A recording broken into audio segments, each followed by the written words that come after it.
Carving 101. Now, carving is when you're edging the board and your back foot follows the exact same path as your front foot.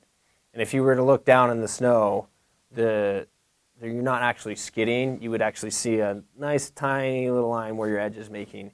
So the higher the edge angle, the sharper the carve you're going to make.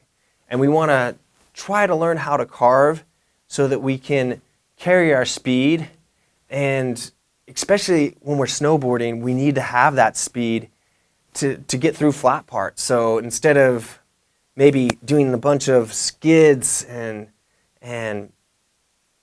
causing a lot of friction and bleeding and a lot of bleed off, we can actually carve and still be turning and having rhythm and carry our speed.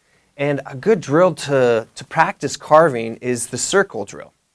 So if I can carry enough speed down the fall line and then start turning up the mountain, and I keep coming up and can make a complete circle, that's really only done if you're able to hold an edge or carve. If you're at first not able to make a complete circle, carry enough speed and start turning up the mountain, and that's pretty much like a J-turn.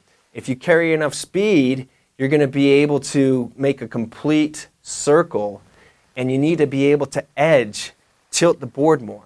So the real focus on carving is lifting your edge angle up a little bit higher and not allowing that back foot to come out and skid. And it's really good to have a nice wide open trail that's been groomed to start carving on.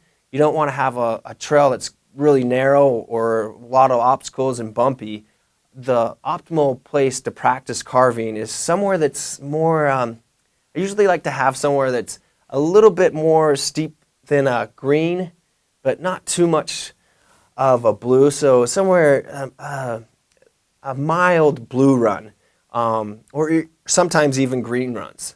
But you really want to make sure that you have a wide open trail, because if you're starting to make a big turn and you're coming up and turning up the slope, you want to be safe. So a good wide open trail that's groomed, not a lot of obstacles and bumps. This is just one of the many tutorials that we have. Sign up for the full course at fallingfreeride.com.